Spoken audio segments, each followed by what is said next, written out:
Greetings and blessings, everybody. My name is Shakira, and I live in St. Louis, Missouri. And I want to introduce to you my friend Cheryl Wasserman. Cheryl has been a dear friend of mine for many, many years. And also, we were professional colleagues here in St. Louis. Cheryl was a licensed professional counselor, and I was a psychologist. And I always had the highest esteem for her. She did beautiful work with people for many years. And you're going to hear her story about being diagnosed with Alzheimer's 3.5 years ago. And like a good therapist always does, she's learning from life. She has learned so much in the last 3.5 years about how to survive and thrive with a diagnosis of Alzheimer's. And she has wonderful ideas, and I thought it would be beautiful if she could share that with anyone and everyone. So here goes. Cheryl, take it away. Okay. Thank you so much, Shakira. You are just such a wonderful friend and former colleague. I really appreciate you being here. Well, my name is Cheryl Wasserman, and I have Alzheimer's. I'm here to help you. So, one thing that I'm going to say right from the beginning is I have made notes for what I'm going to say. So unfortunately, I'm going to be looking up and down, and I hope that you'll understand that it's hard for me to remember everything I wanted to say. So I'm sure that each of you has a story about how you realized that something was wrong with you before you were even diagnosed with Alzheimer's. Here is my story. I was a licensed professional counselor in St. Louis, Missouri for over 30 wonderful years. I realized that something was wrong when in the same week I opened my office door, welcomed my next patient, and there were two of my patients waiting to see me at the same time. How embarrassing. A couple of days later, I opened my door and there were three different patients waiting to see me. Oh no, something was wrong with me. Very wrong. I immediately went to a specialist doctor who tested me and declared that I had Alzheimer's. I was devastated, just like I bet you were when you were also diagnosed with Alzheimer's. My wonderful son and daughter-in-law asked me to move to Phoenix, Arizona to live with them and my grandchildren and my great-grandchildren. What a blessing. However, I was filled with fear as I moved. I was hopeless, dreading that I would only get worse fast and be dead soon, very soon. I crawled out of this hole by slowly applying the ideas I will be sharing with you. After receiving the diagnosis of Alzheimer's is not a time to give up and just go to bed until you die. Rather than give up, here are my suggestions. Tell your family, spouse, or whomever you're living with that you want to be included in the following: in conversation, in activities, in planning, in choices. For example, meals, bedtime, things like that. anything else that you want to be included in. Do not do this in a demanding way. They also have a challenging role. Tell them you would like to work with them so that both of you have the best outcome possible. With Alzheimer's, one of the problems is that there is a decreased flow of blood to the brain. You probably already know that, but I think I have found something that makes a big difference in bringing blood from the heart to the brain, and it is exercise. Exercise and more exercise. Walking is great, so is running. Jumping jacks are very powerful. If moving around is not possible for you, try doing this with your arms. Put your arms out and you start moving them back and forth, and back and forth, and back and forth. My heart is starting to beat. I'll tell you. If you want to get really fancy, you can go up and down like this, as long as you're getting your heart beating. That will be very helpful. One thing that has been very helpful is an erasable memory board. I'll say that again, an erasable memory board. Mine is right up here on the wall, and every morning I erase the previous day and date and fill in today's day and date. Add anything you would like.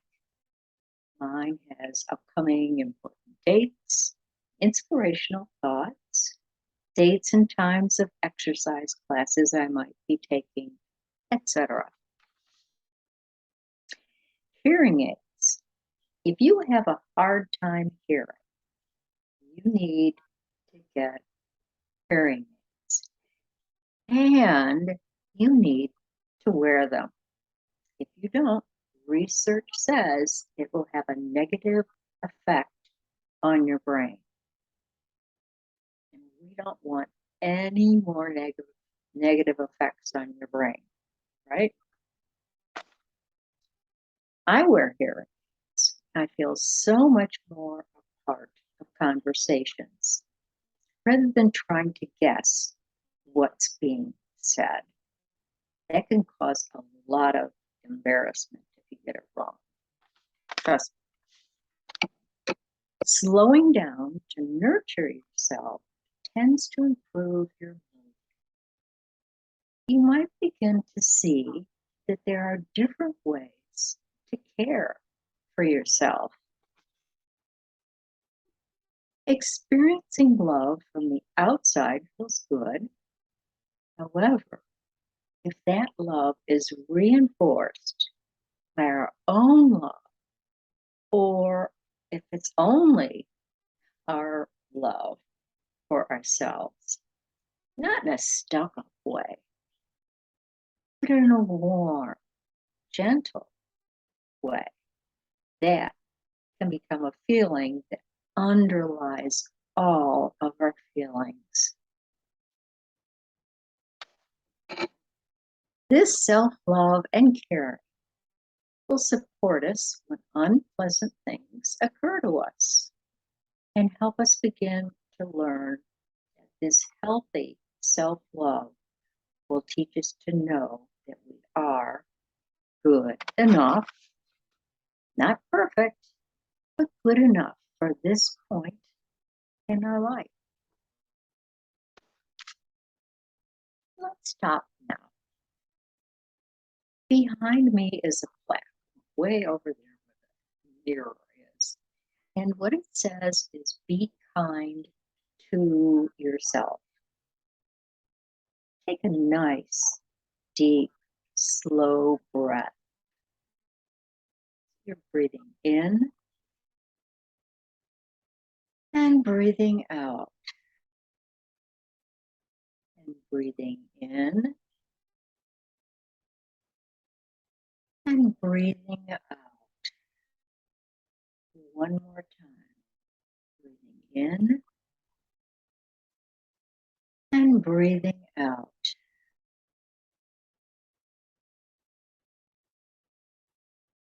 Feeling it come in deeply and exhaling it slowly. This is a tool that you can use at any time. Nobody's going to take your breath away, as far as I know. You've always got it, and it just helps you slow down. Everything becomes easier when we slow down. Just bring your attention to how it feels in your body, in your heart, to be taking care of yourself in this kind, loving way by breathing simple, loving way. What an improvement. Perhaps you have made mistakes in your life. As far as I know, this is true for all of us. Sure is true for me. So why not let go of those misery makers? By the way, reliving our mistakes does not make them go away. It merely reinforces them. And when I say reliving them, I'm talking about in your mind, going over and over about unfortunate things that happened in your life. This negative, defeatist way of thinking makes everything worse. So just move on. Communicate with others. The more you speak with them, the more confidence you will have in your own voice. When I first moved to Arizona, I rarely spoke with anyone, and I felt so lonely. Rather than becoming demanding and narcissistic, think in terms of kindness toward others and yourself. Many of us find that it is comforting to have a pet as long as we're able to care for it. Ask others how they think you have changed since being diagnosed with Alzheimer's. Are those changes acceptable with you, or might there be some modifications you would like to make? So I asked my son how he thought I had changed the most. And he said, I was worried all the time. So I have done my best to not worry as much. Check local hospitals to find out if they have any Alzheimer classes. Check your computer for games that help with the Alzheimer's symptoms. An example of that would be luminosity. Luminosity. By the way, it just popped into my head that it might be useful to tell you. I mentioned checking out local hospitals to see if they have Alzheimer's classes. I did that, and that was very, very helpful for me. They played games with me, which was fun. And I think that that really helped me begin to grow in the direction that I'm going. Be careful about what you eat. You might check out Diet for the Mind by Dr. Morris and or the 30-day Alzheimer's solution. By the way, it does not make Alzheimer's go away, but it's very, very helpful. 30-day Alzheimer's solution by Dean Shirzai and his wife, Dr. Ayesha, Shirzai. Now, in my case, sugar is the main thing that I've cut back on, followed somewhat by salt. I have to tell you, I had this presentation all written up, and then I couldn't remember where I put it. Oh my gosh, I laughed and I told myself to take a few slow, deep breaths. And then its location popped into my head. Resist becoming angry and see the humor. So when I feel the beginning of stress, I begin to slowly breathe.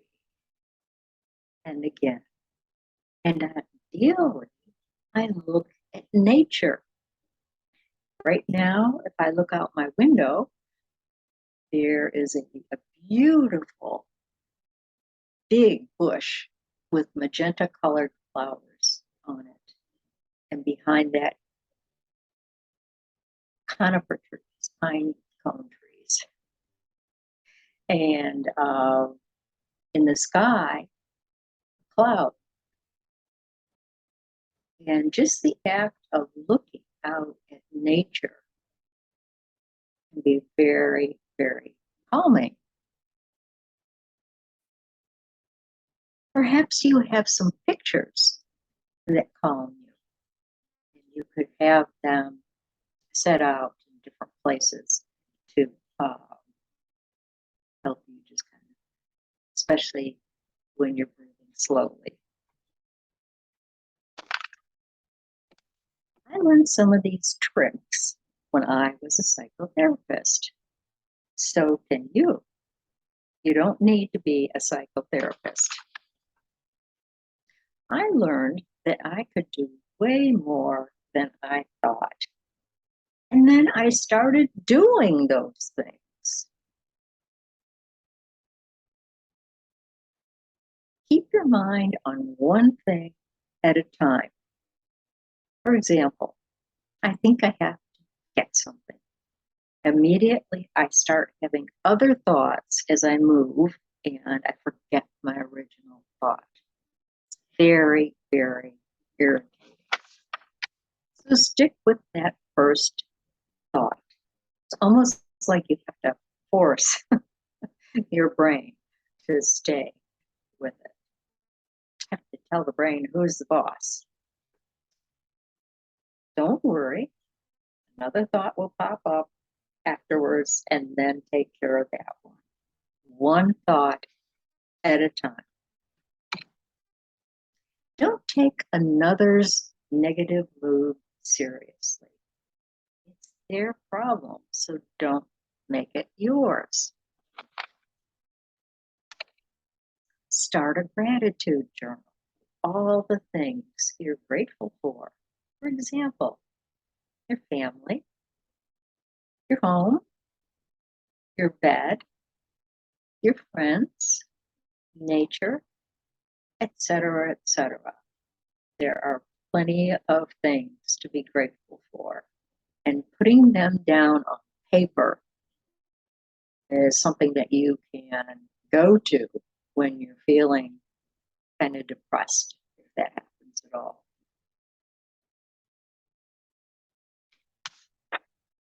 My daughter and son-in-law gave me a wonderful bird feeder. It's over this way in my bedroom. It is outside, right outside my bed. And I wake up to the sound of the little birds chirping and fighting for the seeds. I really, really enjoy it. And I think you probably would enjoy the same thing. I'm a big believer in psychotherapy. No surprise there, right? I have a therapist here where I am now. She encourages me, points out my strong points, and gives me great ideas. You might consider finding your own therapist. If you do, make sure you're comfortable with your choice. If not, keep looking. Remember, therapist works for you.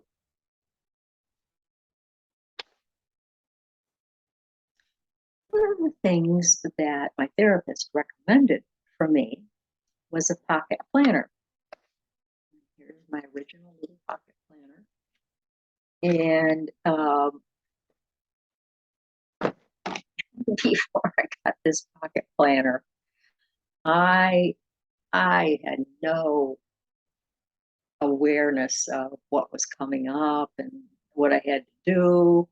Um, it captured it all, put it in one place. I mean, I've got some things on my my board, my memory board, but this I can carry in my purse. If you don't happen to carry a purse, perhaps you're a guy, you'll find a place. It's really, really great.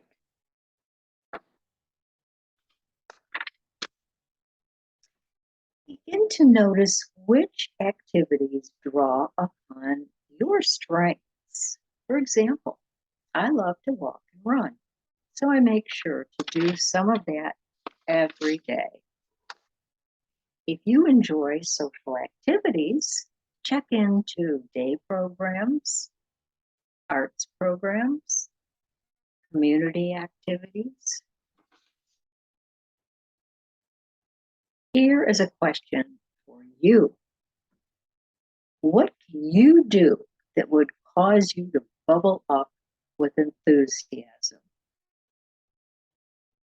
What could you do that would cause you to bubble up with enthusiasm?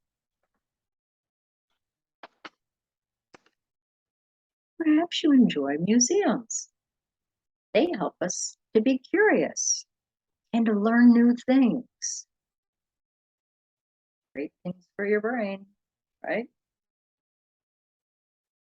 To help you remember, take notes and or draw what stood out for you. Tell others what you saw and enjoyed. Activities are important tools to keep yourself active, engaged, and happy. Around my house, I do the dishes. I also sweep and clean the wood floors for the family, and I do the same chores for me. I like the feeling of self-mastery by taking on these chores. Now, I happened to come upon these juggling balls when I first moved out here. Apparently, I brought them from St. Louis, but I was unpacking and ta-da, there they were. And I realized that in order to be able to juggle, they will cause my brain, my hands, and my balance to all have to work together, which is great when you have Alzheimer's. Now, I would demonstrate for you, but I probably send it through the window, and I don't want to do that. But I did go from not being able to juggle. I only do two, by the way, to being able to juggle really high and catch them. So you're just going to have to take my word for it. What can I say?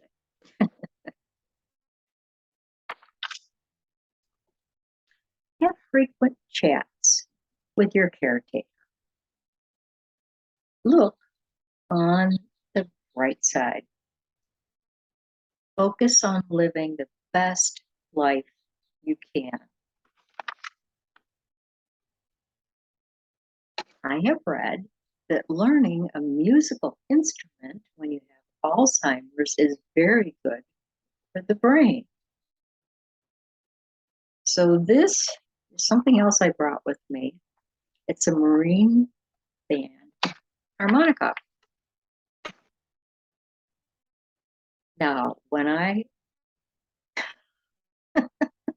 was learning to play this, and now when I do it pretty well, my dog starts howling like you would not believe. It's really funny. Probably not very funny. So if you have access to any kind of musical instrument, now's the time to start using your brain to learn how to play it.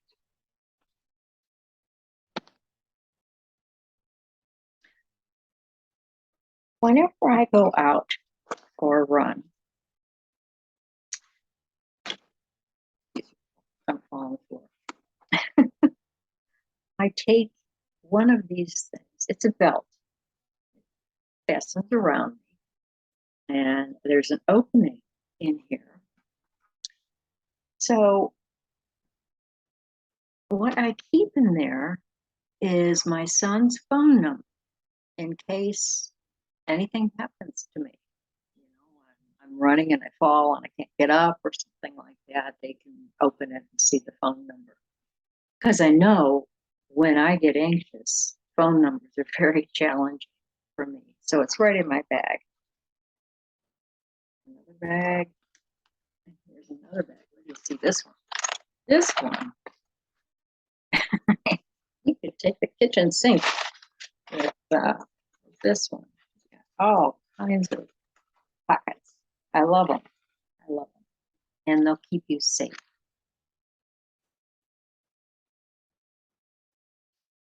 Okay. Did I say I take my credit card? That's very important also.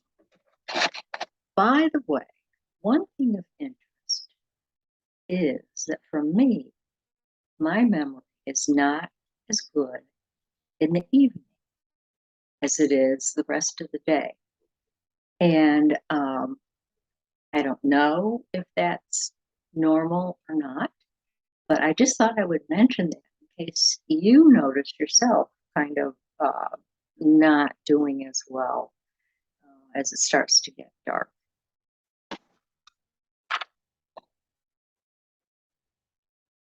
And one last piece of wisdom was written by the most wise and loving person I've known, my dad, on the last day of his life.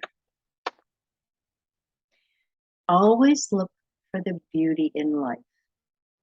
You might not see it, but if you look, it will be there. Thank you so much for listening to what I've had to say, and it's been such a pleasure to be together like this.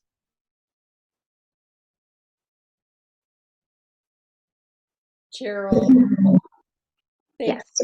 thank you so much. Um, you have been such an inspiration to me over the last 3.5 years since your diagnosis.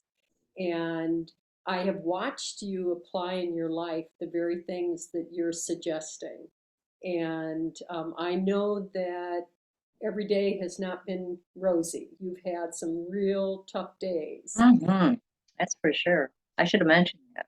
Thank you for saying Yeah, that was a mess.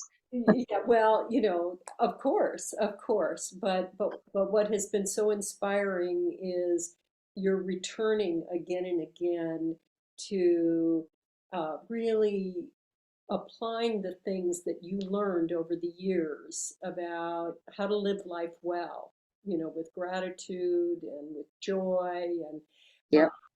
one of the things that has been so reassuring to me is that some of the things that I love the most about you have remained unchanged. Even though you may be forgetful, you still absolutely love beauty and nature. You still love your exercise and you're crazy about your dogs, and you have this incredible wish to help others. When we were talking about doing this, you said your greatest hope would be that this be available to anybody and everybody going through what you've been through, that it would bring you great happiness to know that it might help other people. And Yes. that's been true of you your whole life that I've known you. Uh, Yeah. and I think sometimes when we get a diagnosis, we get really afraid that we're going to change dramatically. And yes, eventually, this is a chronic illness. And yes, Mm. we do lose many of those things, but we retain many of them for longer than we imagine we're going to. And I just have to say, one of the things that I've loved the most is that we still can laugh together. And That's for I sure. remember a couple times recently where I forgot something, and you were like, "No, I told you that." I'm like, and, and we've joked about, okay, now who has the diagnosis here? Uh, so there are many times in our interacting with each other that I absolutely forget that you have Alzheimer's. And, it's just my friend Cheryl. And I think So that, nice. that's so important. I think when we're in a relationship with somebody with Alzheimer's. I was just reading an article recently where they said, to think of Alzheimer's as just somebody with deep forgetfulness. It's a forgetfulness problem. Yeah. Uh, just think of it in that way. We don't have to take a black paintbrush and paint the entire character of the individual. You're still Cheryl, you're still my wonderful friend, and yes, you do forget. And one thing I have found is texting you things so you have it in writing, so that you can later, Right. like sometimes we'll have a phone conversation and you'll say to me, "Oh, I really, really, really want to remember this part that you said." So after the conversation, I'll just, put a quick text to you so that you have it. What a friend she is. I mean, you are the best friend. You Well, are amazing. it's been a joy, and I know also that when we have phone conversations or whatever, it's especially good when we can see each other's faces. Hmm. That that Yes. that really helps as well too. So I just want to conclude by thanking you for taking your time to write this up and prepare this and being so willing to offer it to others. So bless you and all the best going ahead. And I'm going to be there with you every step of the way, Cheryl. All right. All right. That sounds like a good deal. Thank you so much for your kind words, your loving words. You're always very loving, and I love that. Thank you so much. You take care. Bless you.